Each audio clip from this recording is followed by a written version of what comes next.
I am much more optimistic about the national scene because for the first time in 30 years, a stable government is now in office at the national level. A single party is given a majority. For the first time after 1971, a party and a government are elected to office with a positive mandate for change. Indira Gandhi in 71 got a mandate for change. That was a mandate for the leftist policy because that was the dominant impulse in those days. The Garibi Hatao regime was essentially about socialist regime. Whereas today's world is about market-oriented policies to create jobs and to create wealth. And in keeping with this tradition, the people of India in a remarkable way have given a mandate. And Mr. Narendra Modi has run an extremely good campaign, not only a very efficient campaign, but also a very courageous campaign because A, he did not divide people on caste, region or religion. B, he did not offer freebies, short-term freebies. And instead of playing on vote bank politics, he talked about India first. He talked about economic growth. He talked about job creation.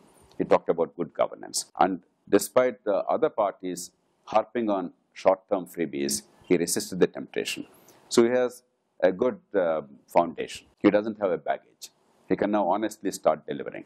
But he himself cannot deliver because getting into power gives you an opportunity. But the real change requires a fundamental change in our own attitudes as people. If you want to really create investment-friendly climate, then you have to ensure that land is available.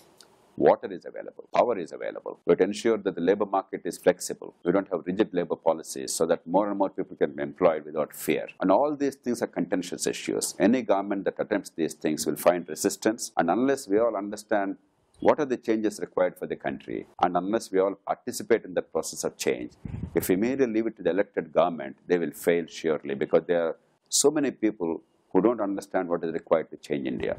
For 60 or 70 years, we messed up the minds of our country, our people. We have instinctive socialist position without understanding how wealth is created and jobs are created. We don't understand how to really give education. We talk about Right to Education Act. We have the worst education in the world. We talk about healthcare. We have the worst healthcare in the world. We talk about jobs. We have simply no job creation in India at all. No manufacturing. Manufacturing actually is registering a negative growth. We talk about electricity. We have the worst electricity in any emerging economy in the world. Anything that matters in terms of job creation and economic growth, India is not merely bad, it's among the worst in the world. You cannot change it by the same old, tired, failed, foolish policies. We have to change it by radical innovation, by fundamental changes, and that requires courage on the part of the government, that requires support and understanding on the part of the people, and patience. Otherwise, if this opportunity is squandered, there's a danger that India will be an also-ran country, and 21st century will simply pass us by. And we will be an extremely weak economy and a weak society. We will be the laughing stock of the world. There is a priceless opportunity today to transform that. We must not. We cannot afford to squander that. We must forget parties. We must forget castes, regions, and religions, and languages. We must think of one India with the future of our children as the main goal, economic growth and job creation as the main means.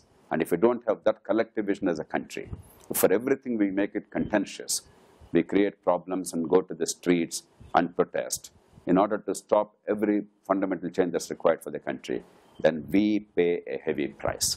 And in the Seemandhra area also, the new party that's elected to power is talking only about one major capital city rather than decentralized development and job creation everywhere.